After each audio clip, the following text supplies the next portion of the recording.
August 6 Hiroshima ദിന quiz. ചോദ്യങ്ങളും ഉത്തരങ്ങളും. ഹിരോഷിമ, നാഗസാക്കി എന്നീ പട്ടണങ്ങൾ ഏത് രാജ്യത്താണുള്ളത്? ഉത്തരം ജപ്പാൻ.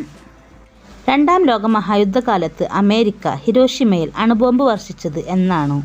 ഉത്തരം 1945 ഓഗസ്റ്റ് 9. ഹിരോഷിമയിൽ വർഷിച്ച ബോംബിൻ്റെ പേര് എന്തായിരുന്നു? ഉത്തരം ലിറ്റിൽ ബോയ്. നാഗസാക്കിയിൽ വർഷിച്ച ബോംബിൻ്റെ പേര് എന്തായിരുന്നു?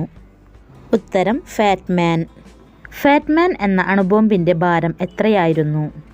ഉത്തരം 6.4 കിലോഗ്രാം. ലിറ്റിൽ ബോയിയുടെ ഭാരവും നീളവും എത്രയായിരുന്നു?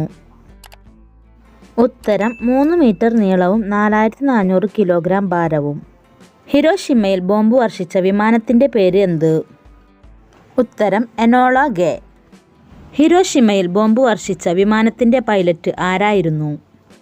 ഉത്തരം പോൾ W. ഡിബറ്റ്. നാഗസാക്കിയിൽ ബോംബ് വർഷിച്ച വിമാനത്തിൻ്റെ പേര് എന്ത്? ഉത്തരം ബോസ്കർ.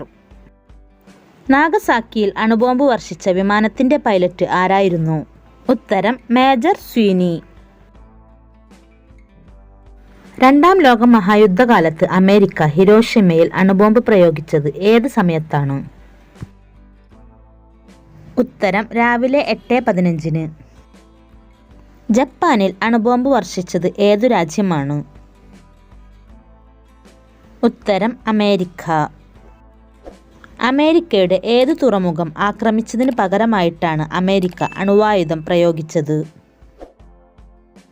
ഉത്തരം പേൾ ഹാർബർ തുറമുഖം. ഹിരോഷിമയിൽ വർഷിച്ച ലിറ്റിൽ ബോയ് എന്ന അണുബോംബ് നിർമ്മാണത്തിന് ഉപയോഗിച്ച മൂലകം ഏത്? ഉത്തരം യുറേനിയം 235. നാഗസാക്കിയിൽ വർഷിച്ച അണുബോംബ് നിർമ്മാണത്തിന് ഉപയോഗിച്ച സ്ഫോടനാത്മകമായ വസ്തു ഏതാണ്? ഉത്തരം പ്ലൂട്ടോണിയം 239. ഹിരോഷിമയിൽ അണുബോംബ് വർഷിക്കാൻ ഉപയോഗിച്ച വിമാനം ഏത് വിഭാഗത്തിൽപ്പെട്ടതാണ്?